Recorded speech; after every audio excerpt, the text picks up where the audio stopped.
Assalamualaikum warahmatullahi wabarakatuh. Salam sejahtera untuk kita semua, Bapak atau Ibu dosen dan rekan-rekan sekalian. Terima kasih atas kesempatan yang diberikan kepada saya untuk mempresentasikan hasil dari penerapan metode design thinking dalam pembelajaran saya. Pada presentasi ini saya akan membahas proses yang telah dilakukan, temuan-temuan utama, serta bagaimana solusi yang dihasilkan dapat memberikan dampak positif terhadap pembelajaran berikutnya. Semoga apa yang saya sampaikan dapat memberikan gambaran yang jelas tentang perjalanan inovasi ini. Mari kita mulai.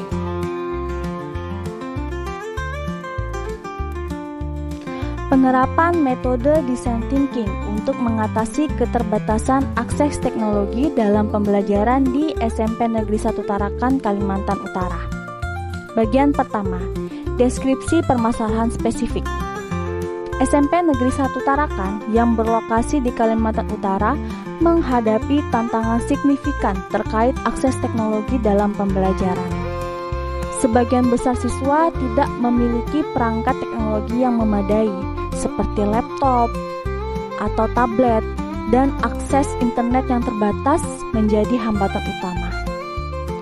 Kondisi ini menghalangi implementasi pembelajaran yang berbasis teknologi, termasuk dalam kurikulum Merdeka di mana menekankan adanya inovasi digital.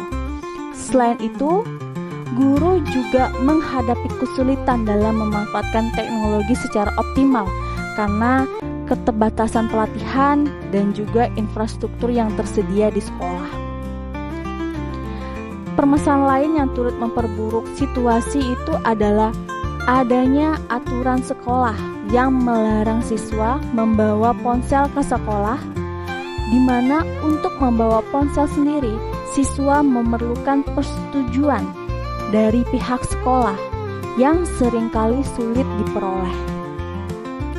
Selain itu, kurangnya perangkat pendukung di kelas, seperti minimnya ketersediaan jumlah LCD proyektor di beberapa kelas yang membuat pembelajaran berbasis teknologi sulit untuk diterapkan di dalam kelas tersebut. Bagian kedua, perumusan tujuan. Tujuan utama dari penerapan metode design thinking ini adalah 1. Mengidentifikasi kebutuhan utama siswa dan guru terkait akses teknologi. Yang kedua, merancang solusi yang inklusif dan berkelanjutan untuk mengatasi keterbatasan teknologi.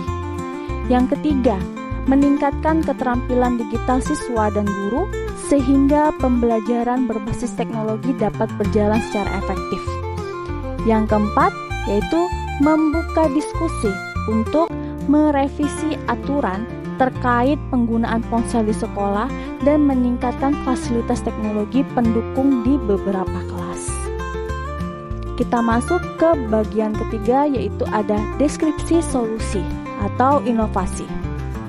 Di sini saya menggunakan 5 tahap design thinking. Tahap pertama yaitu ada empathize, tahap kedua ada define, tahap ketiga ada edit, tahap keempat yaitu prototype, dan tahap kelima, tahap terakhir yaitu test.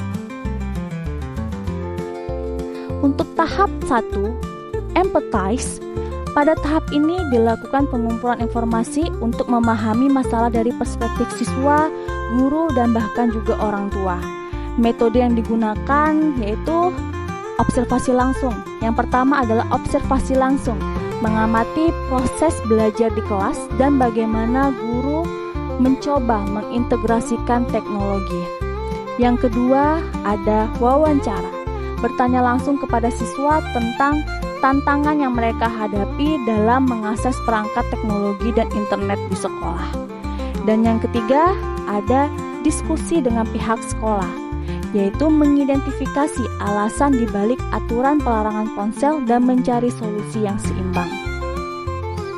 Dari tahap ini ditemukan bahwa siswa membutuhkan akses yang lebih baik ke perangkat, sementara guru memerlukan pelatihan dan panduan penggunaan teknologi.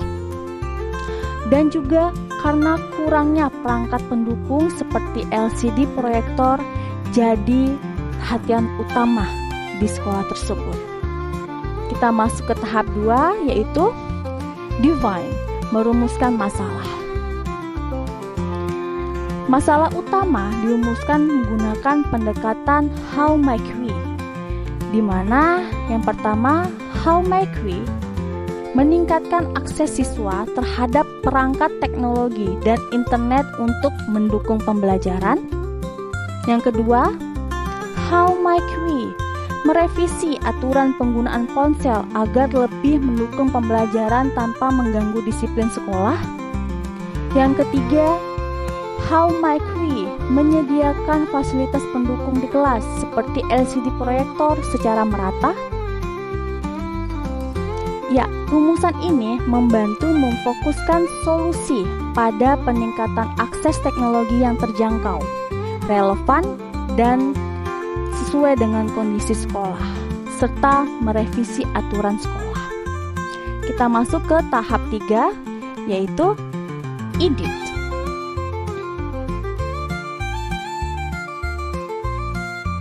Ya, di dalam tahap 3, pada tahap ini berbagai ide inovatif yang saya kembangkan, yaitu adanya melalui diskusi kelompok dengan siswa, guru, dan pemangku kepentingan lainnya. Dan juga yaitu adanya pelatihan teknologi bagi guru. Di sini saya akan menyelenggarakan workshop rutin untuk meningkatkan kompetensi guru. Dan yang kedua ada ide revisi aturan ponsel, di mana mengizinkan siswa membawa ponsel untuk keperluan pembelajaran dengan adanya pengawasan ketat. Dan yang ketiga ada ide dalam peningkatan fasilitas kelas, di mana mengalokasikan anggaran untuk menambah LCD proyektor di kelas yang belum memilikinya. Next, masuk ke tahap 4, ada prototype. Solusi yang diprioritaskan adalah 1. Adanya pelatihan teknologi, yaitu merancang modul pelatihan guru berbasis praktek langsung. Yang kedua, adanya revisi aturan ponsel, yaitu kegiatannya menyusun kebijakan baru yang mengizinkan penggunaan ponsel untuk keperluan pembelajaran. Dan yang ketiga, ada peningkatan fasilitas kelas, di mana kita mengadakan pengadaan tambahan LCD proyektor dan perangkat pendukung lainnya. Prototipe ini diuji coba secara terbatas di beberapa kelas untuk mengevaluasi efektivitasnya. Dan kita masuk ke tahap yang terakhir, tahap 5, yaitu tes. Prototipe akan diuji dengan melibatkan siswa dan guru melalui beberapa langkah tes, yaitu pertama, 1. Mengevaluasi apakah pelatihan meningkatkan penggunaan teknologi dalam mengajar. Yang kedua, memonitor penggunaan ponsel selama pembelajaran untuk memastikan sesuai kebutuhan atau tidak.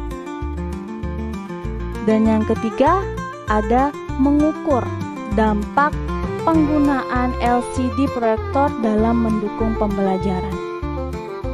Jadi hasil dari uji coba ini menunjukkan peningkatan partisipasi siswa dan efektivitas pembelajaran, di mana umpan balik dari pengguna prototipe digunakan untuk menyempurnakan solusi.